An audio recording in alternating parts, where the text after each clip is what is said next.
Sanibonani, grade 11. Eh, le i-Maths and Science with uLu. Namhlanje sizobheka i-Life Sciences yakwa-grade 11.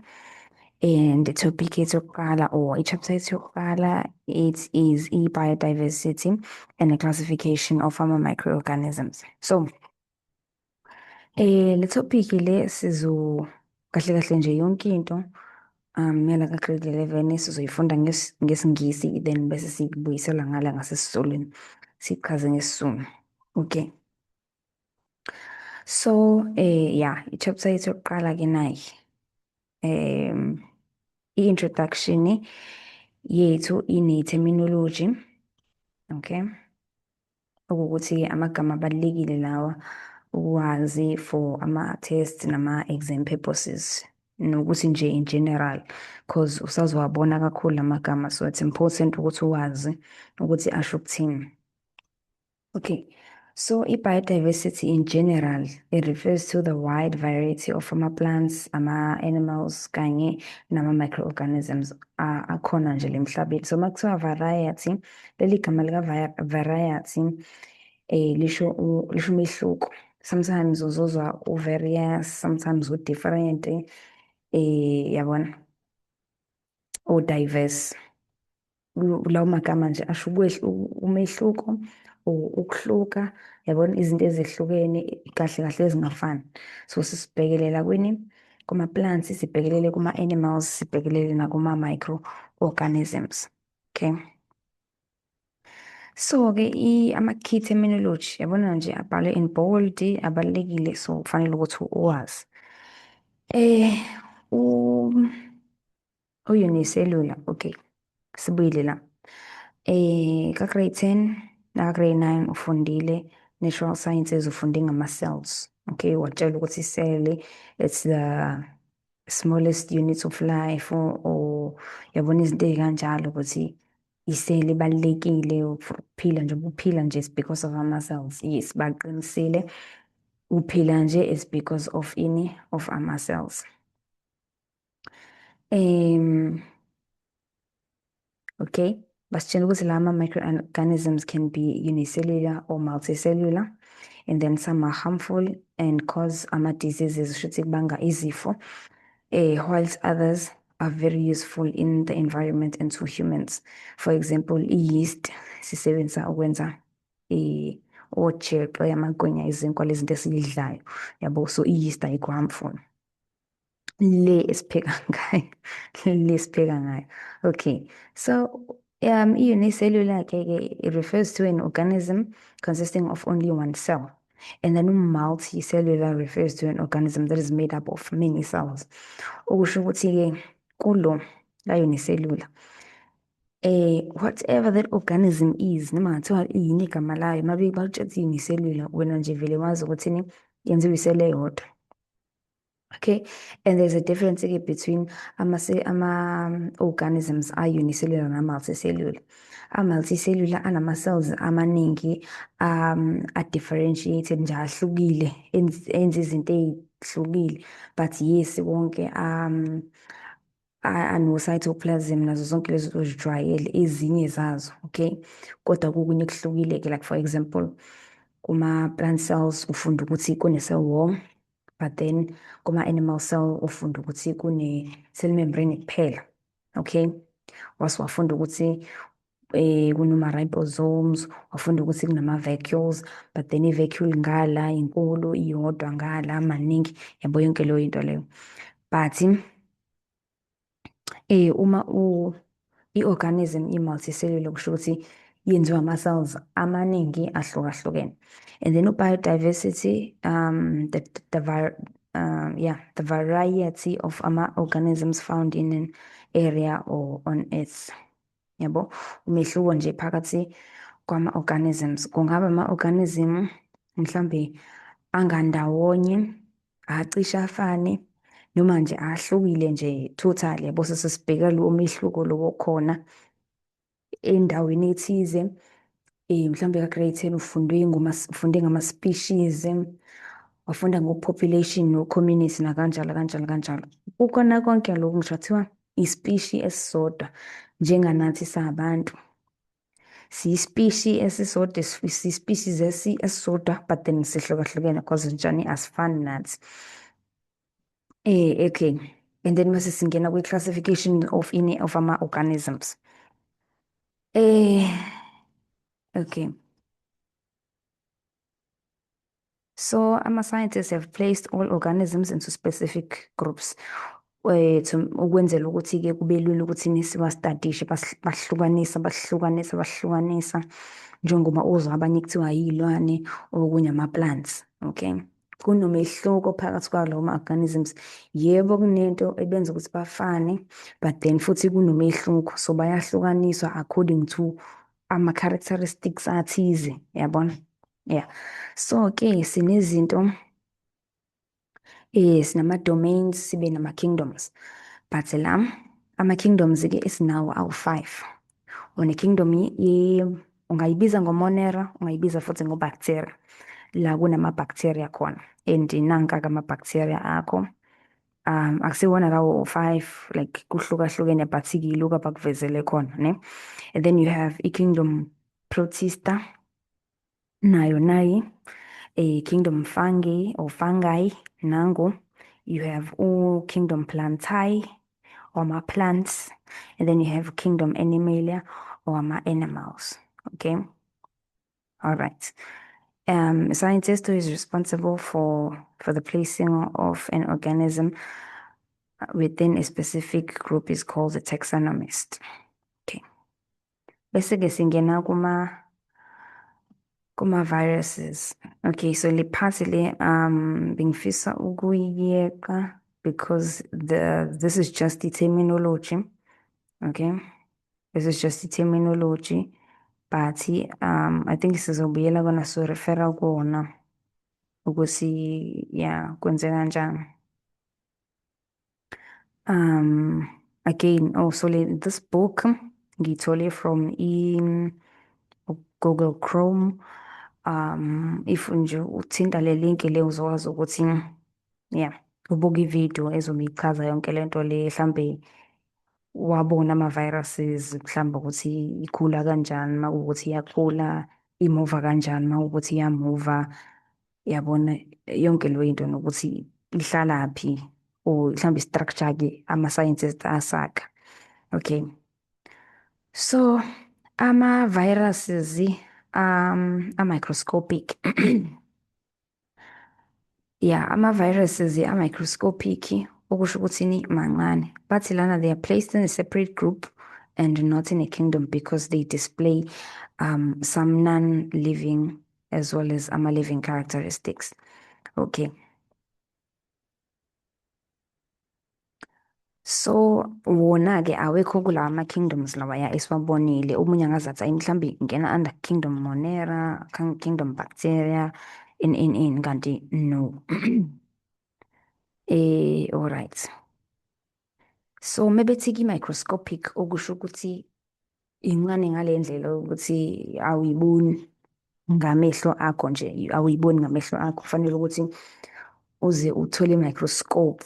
Nayo lo microscope uyayisetha, ngeke nje uvele uyibone nje, kufanele ukuthi uyisethe. Umuntu osekwasebenzisa i-microscope before wakwafunda nge-microscope, then uzobona ukuthi kume kanjani. I think ka-grade 9 nifundile nge-microscope ukuthi ime kanjani in. So yeah, ama-microscopes ahlukahlukene-ke bathi that's an electron microscope. Okay, yeah, but ahlukahlukene ama-microscopes ngokwazi kwami.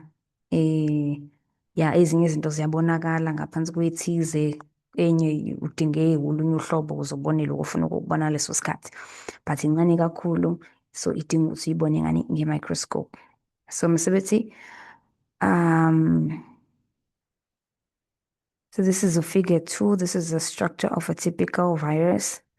So njengoba ubona le virus-ke le, usazobona nezinye izinto ezehlukahlukene. Okay, usazobona nezinye izinto ezehlukahlukene yona.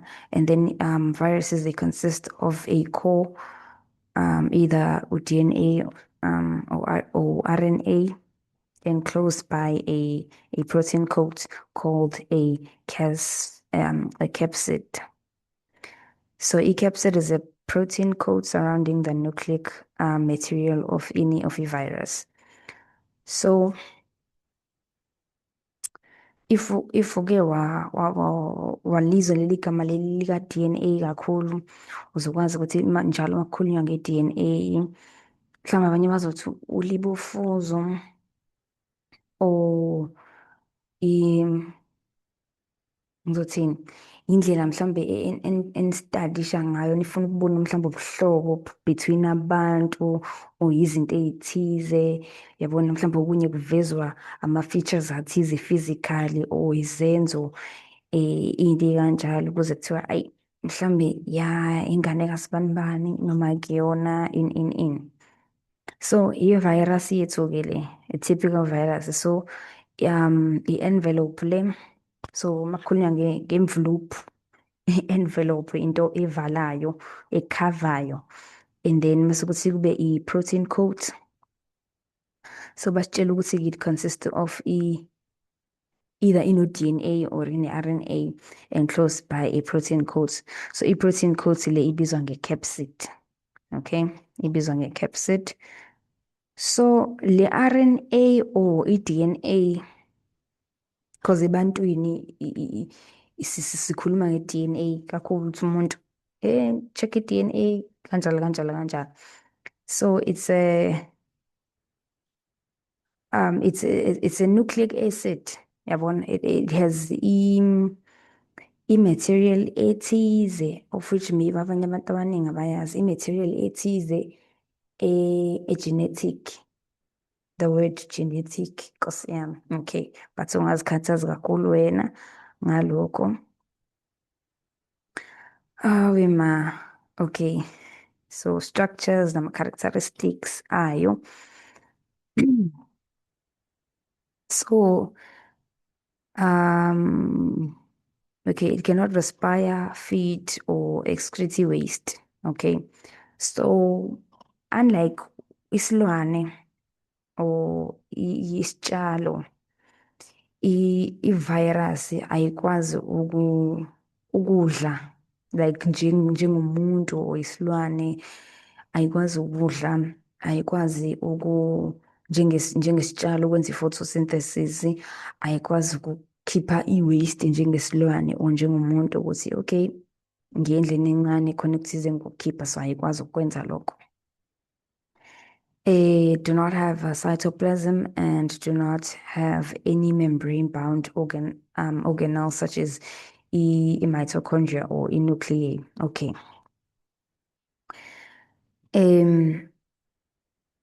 Wena ngesikhathi kade ufunda ka-grade 9 ufunda nge-cell, ufunde ukuthi i-cell 1 ine-cell membrane, 2 ine-cytoplasm, 3 une-mitochondria and then une-nucleus ene-nucleoplasm, ne? So inansika-ke i-virus ayinazo lezo zinto lezo, okay? So ama-viruses, they can either have i-DNA or i-RNA, which is surrounded by yabona leya protein coat leya. All other living organisms, they have both i-DNA and RNA. Okay, so you don't have also zikhathaza kakhulu ngalokho. But thina as ama-living organisms sine-RNA nani ne-DNA. Bona laba kubo kodwa kwakho, whether i-RNA or i-DNA. And thina uyazi ukuthi kuleya DNA leya unama-chromatin networks, of which if wayifunda i-life sciences ya-grade 10, ikufundise ngama-chromosomes, ikufundise ngokuthi ama-chromosomes akho enziwe i-DNA, yabona into ekanjalo laphaya ku-mitosis. Ngesikhathi ufundiswa ngo-mitosis, wafunda nge-nucleus ukuthi yabona ama-cells azireplicate kanjani yonke leyo into leyo. So uyazi ukuthi wena une-DNA laphaya kuma-chromatin networks, i-nucleus ila uthola khona lento le ibizwa ngokuthi i-DNA, i-genetic material, yabona yonke leyo into le, i-nucleic acid.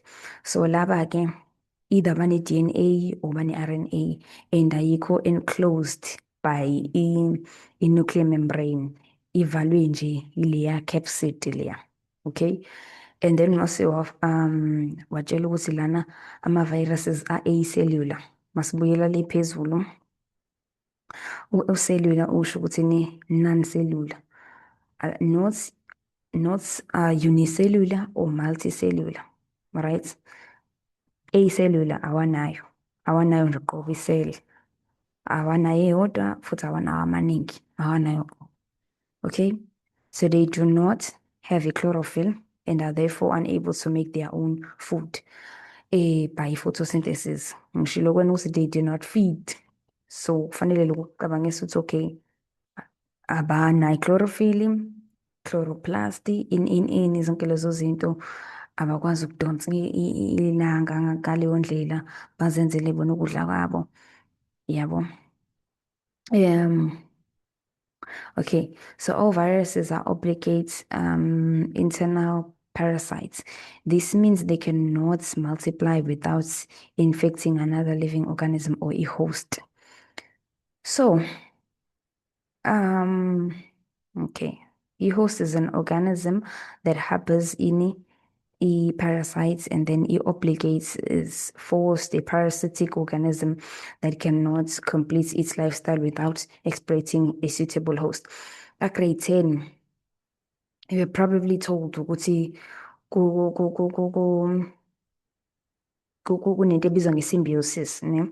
Wafunda ngokuthi nama-relationships between ama-organisms, khona oku-parasitic, khona mutualistic and in.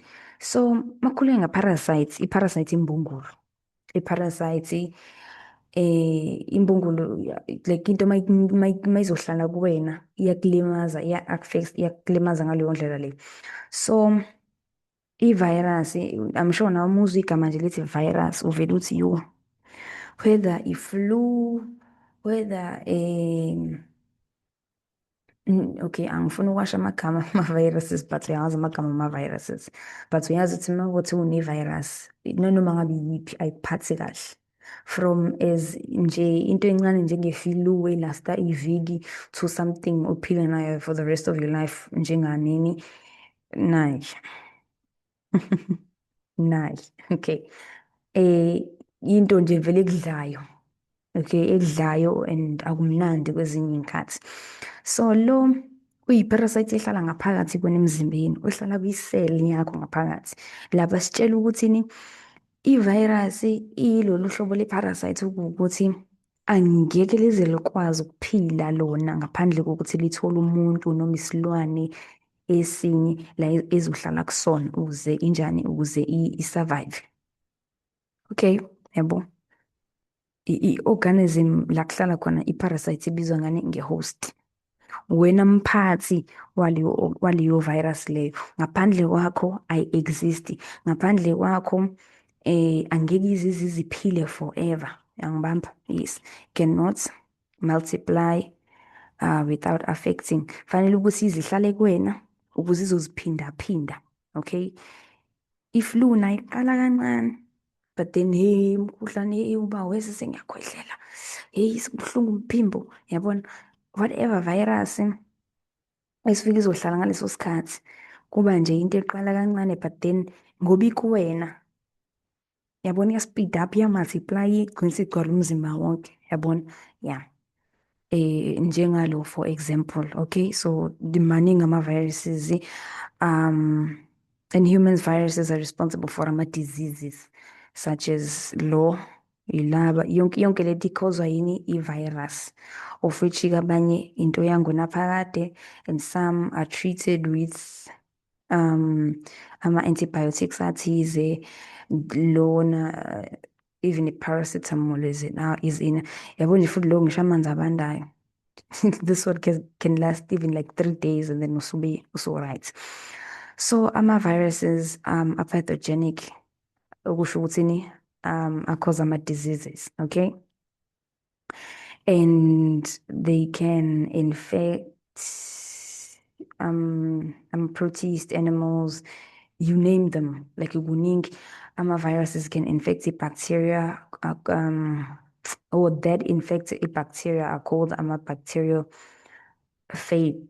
Oh, imali igama. It's fine. So, i-virus ayihlali ey'lwaneni kuphela, futhi ayihlali ebantwini kuphela. Nakuma-plants ngokunjalo ikhona. There's this amazing thing engiyithandayo. So it's called i-plant pathology, ne?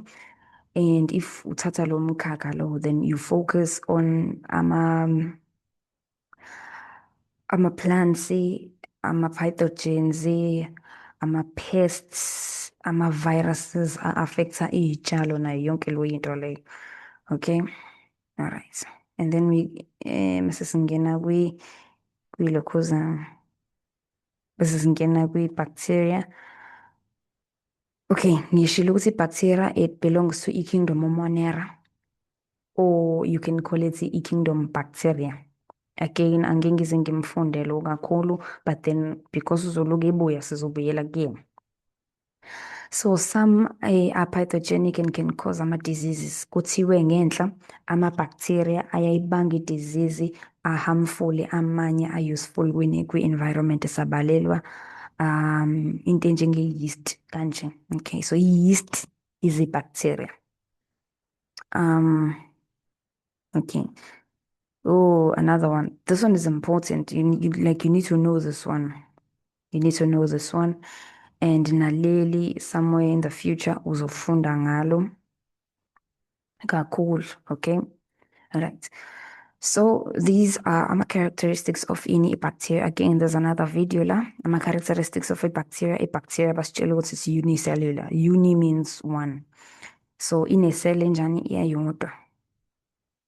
Ama-bacteria are larger than ama-viruses and can be seen using a light microscope. So remember, ngitshela ukuthi ama-microscope ahlukahlukene.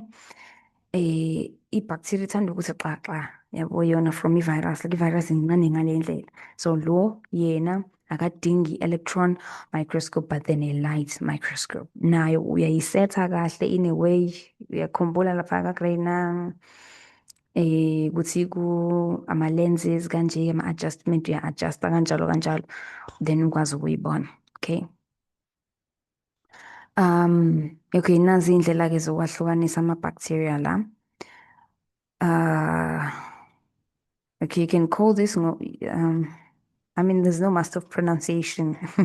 Basically, I'm not sure ungizothi Kosi, because yeah, Kosi.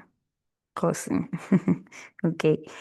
Yeah, so ama-shapes lawa ahlukahlukene akhona. Bathi lo round shape yambo, like ungathi wamagonqoza kanje, and this one is a rod shape.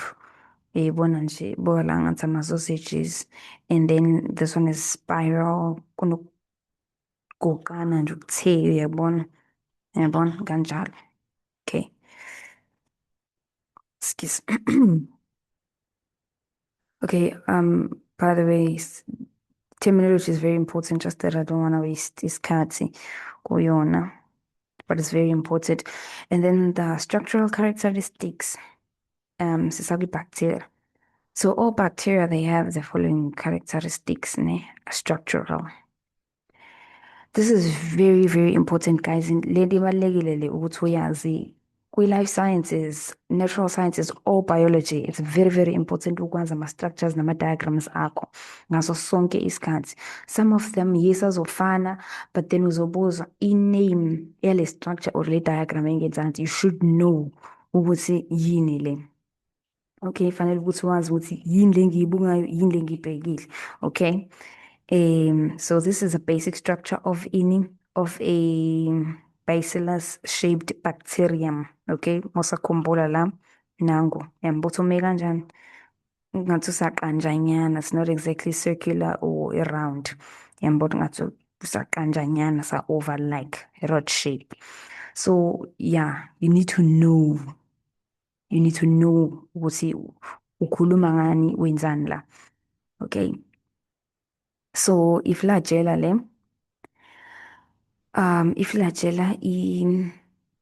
okay, njengomsila, it allows for movement. I'm not sure if I use the word locomotion, that's yeah, I'm not really sure. But then okay, many bacteria they have a whip, like about iswepu. Okay, kumiswe kweswepu, it's called flagellum or flagellum akukuningi, flagellum akukodwa, which they can use to move in a liquid. The flagella can rotate to propel the organism forward. Okay, there's a way inyakaza ngayo ukuze ashone phambili ukuze like amuve ahambe kanjalo kanjalo. So lona-ke njenge-plant cell une-cell wall. Mesabanane abe ne-cell membrane. Mesaba nama-ribosomes. Usakhumbula ama-ribosomes ngabe yini? Sites of ini? Protein synthesis. And then mese aba ne-plasmid. Bese aba ne-nucleoid. Let's go back kancane laphana. A plasmid is a small circular double-stranded DNA molecule that is distinct from a cell's chromosomal DNA. Okay, so yazi ukuthi angifuni ukufaka into that is not like grade 11. I want to explain, but I will find a way to like explain le nto le. Because I can't refer to something umuntu grade 11 angakafiki kuyona. Okay. I really want to like explain it further le. But ayizuyenza sense. Yeah, but it's a double-stranded DNA molecule. Ne? Okay. Yeah, but so you are familiar with the word like chromosomal. Okay, chromosome. Maxwa chromosomal, it refers to a chromosome. By the way, a chromosome in a DNA yayo. Yabona, of which in this level awukafunda ukuthi how come sifikini manje lapho yabo, of which sisazofika-ke. There's explanation ukuthi ke masikhuluma ngaloko si refer to in.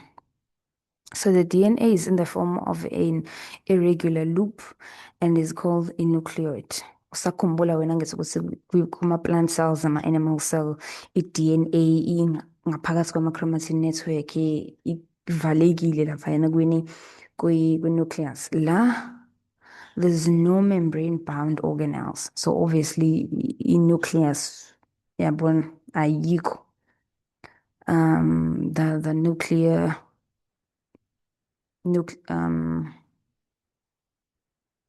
nucleus. Okay, it has a nuclear plasm and the nuclear envelope.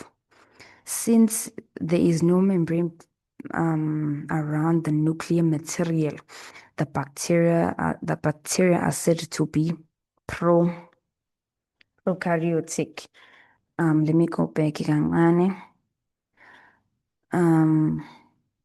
Okay, so na into ebekade ngiyifuna.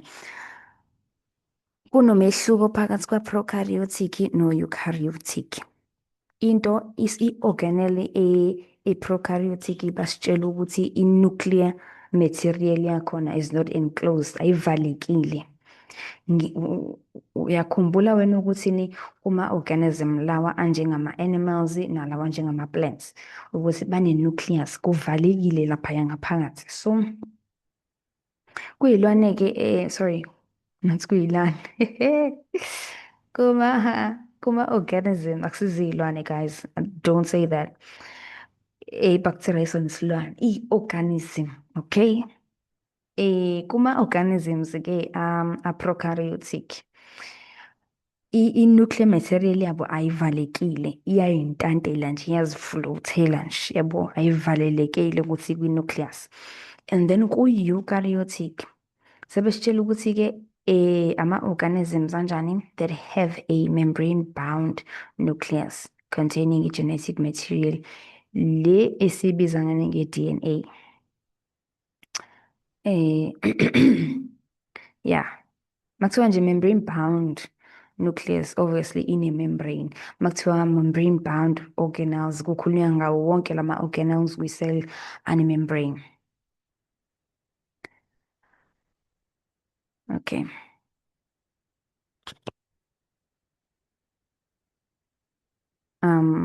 So ama-cell walls are made up of ama-polysaccharides. Usakhumbula ukuthi polysaccharide from grade 10. Poly means many, and then ama-saccharides, there's saccharides, disaccharides. In yonke leyo into leyo, it's carbohydrates, ne? Carbohydrates, so glucose, fructose, maltose, kanjalo, kanjalo, kanjalo, ushukela. Okay. So, bese uba slime. This is slime layer. Okay, this is a slime layer. So, kahle kahle uyilebhela ngale ndlela le i-bacterium yakho this is a rod shape, ne? Yeah. Okay, bacillus shaped, which is lapha phezulu basitshela ukuthi ne, it's rod shaped. Okay. You should know kodwa ke. So that kuzoba lula ukuthi ni uyi-explain, wazi ukuthi lo wenzani, know ukuthi khona ini lana nala. Yakhumbula chromosomal DNA, kanjalo kanjalo kanjalo, genetic material, yabona? Nucleic, tontontoni, ribosome, mhlawumbe bangakubuza ukuthi i-ribosome yenzani, yabona, bakubuze ukuthi i-cell wall yakhiwa yini. Yabona nje, you should know. Okay, moving on. Nutrition, nutrients, nutritional. Yo, into enokudla, guys. Nutritional, somewhere, somehow, phakathi nendawo, between, inside, kunokudla. Just know that, mase sathi nutrition, sinema-feja, kudla phakathi, okay? So, autotrophic bacteria. Usalikhumbula nje leli gama leli lithi auto. Whether ukhuluma ngemoto, ukhuluma ngomshini, into enjani, eno-auto, inokuzenzela. Mungene emotweni, kuthiwa automatic. Awushintshi igiya, awulishintshi ngoba igiya iyazishintshela yona imoto igiya. So nala auto kunokuzenzela, yes, kunokuzenzela phakathi. So i-bacteria autotroph or autotrophic can make ukudla kwayo, yazenzela yona ukudla kwayo. So bambaka, kune-photosynthetic bacteria esebenzisa i-sunlight, bese kuba nani ne-chemosynthetic bacteria esebenzisa they get their energy from any ama-chemical processes. Okay, chemical, photo, radiant energy or sunlight. Okay, yeah. So kumele kama from photosynthesis. Okay, sebenzisa ilanga, sebenzisa energy from the sun. Okay. And then you have about heterotrophic ama-bacteria khona bona ke they cannot make ini ukudla up. Okay, they cannot. So this includes ke ama-bacteria awu-3 ahlukahlukene. You have parasitic bacteria that obtain their food from ama-living organism, imbongolo. Ile bacteria nje le imbongolo lezo ezokunkamfoza lezokumunca whether noma ngabe yini. Yabona parasitic, cabanga nje imbongolo. Cabanga nje imbongolo noma ngabe igzane noma izenze noma ngabe nje. Yabona? Kodwa sikhuluma nge-bacteria. Okay. And then you have saprotrophic bacteria that play an important role as decomposers. They obtain their food from dead organic animals or plant matter. Okay, bona I'd say like most ubathola mhlambe like underground lapha emhlabathini. Into eyenzekayo ke uma kufe inja like isilwane thizeni, whether isihlahla bese sifa like a plant or isilwane nje inkukhu efe eduze kumgwaqo, even igundane or yini. So laba-ke that play an important role as ama-decomposers. So wena ukuhambe like ushiye isilwane thize, like obviously isilwane sizodliwa ezinye iy'lwane, but then like azizodla yonke into, right? Azizodla yonke into. Omunye umsebenzi uzokwenziwa ilelu hlobo le-bacteria. So much that ezinye izinto ziyagqibeka obviously underground, zibe decomposed, yabona? Njengani, if ucweca amazambane and then you take lawo mazambane lawo wafaka emhlabathini, there's this bacteria edlala le ndima yokuyi-decompose leyo mpahla leyo. And ngaleyo ndlela umhlabathi la kunento efile khona or amakhasi, yeah, kuthiwa amakhasi, okay. La bekunamakkhasi khona, whether we-veggie or awe-fruit, lo mhlabathi loyo uyavunda, ne? Kuthiwa kushiwo njalo, right? Umhlabathi like u-fertile. So ukudecompose-ke, it's because of nalaba, yeah, laba they are found nakwi-soil, all right? And then again, you have your mutualistic bacteria that forms a relationship with with another organism. Both of them benefit from their relationship. Sibale laba ekuthiwe they are helpful kwi-environment satshelwa ngani, satshelwa nge-yeast. But then ke akhona amanye ama-bacteria such as lama-bacteria lahlala esiswini. Kune-bacteria etholakala esiswini, masithi esiswini, just to be specific, kuma-intestines akho, okay? Yeah, kuma-intestines akho. Let me see ukuthi kungaki khona. Okay, so I think like sizovala la. So the reproduction of a bacteria. Some bacteria, they multiply very quickly under favorable conditions. Usually, makunento no favorable conditions for such organisms, sikesibheke kakhulu i-temperature, okay? Sikesibheke kakhulu i-temperature yalapho ukuthi like ikanjani, okay? For example, esiswini somuntu like ngaphakathi emntwini kufudumele, yabo, into kanjalo. So this simple form of cell division is called binary fission.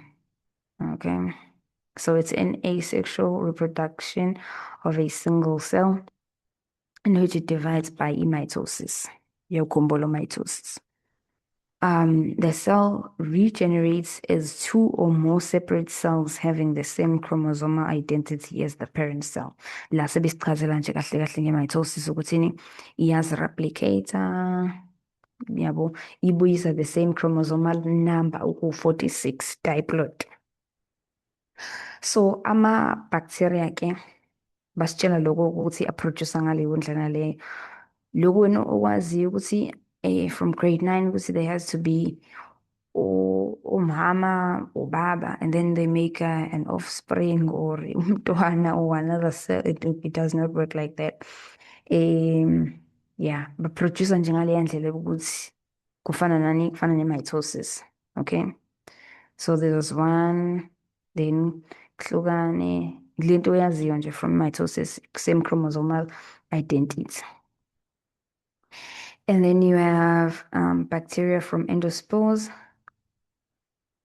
When conditions are unfavorable, for example, when there's a lack of food, extreme heat, or a lack of moisture. Let's go back, lapana. A tough, protective, and non-reproductive bacterial structure that contains DNA and cytoplasm and lies dormant to survive unfavorable. Okay, so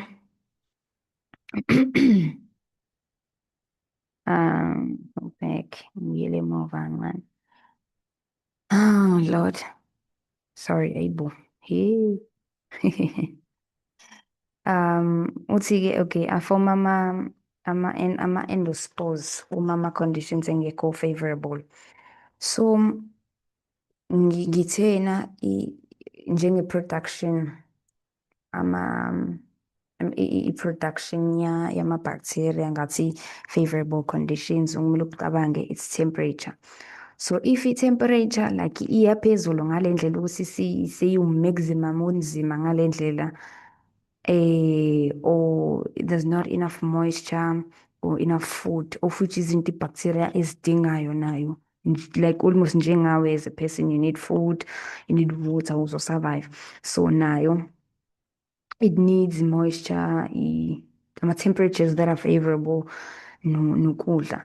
So it forms ama-endospores when ama-conditions are unfavorable.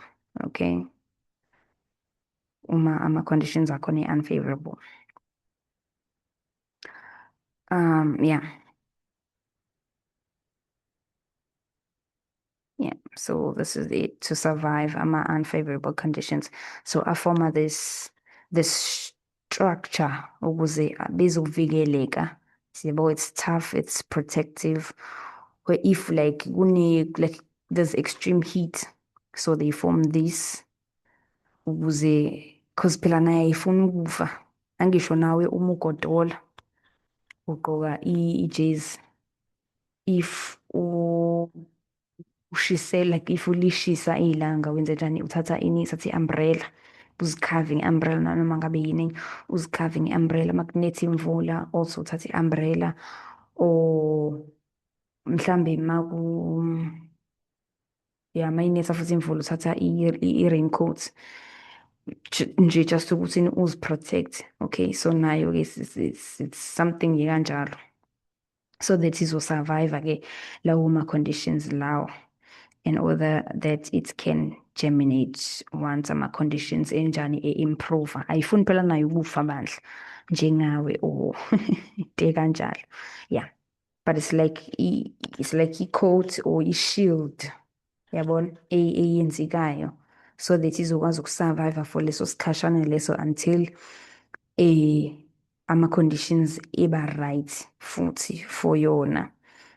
Yeah, whether kuya reproduce futhi or yabo whatever.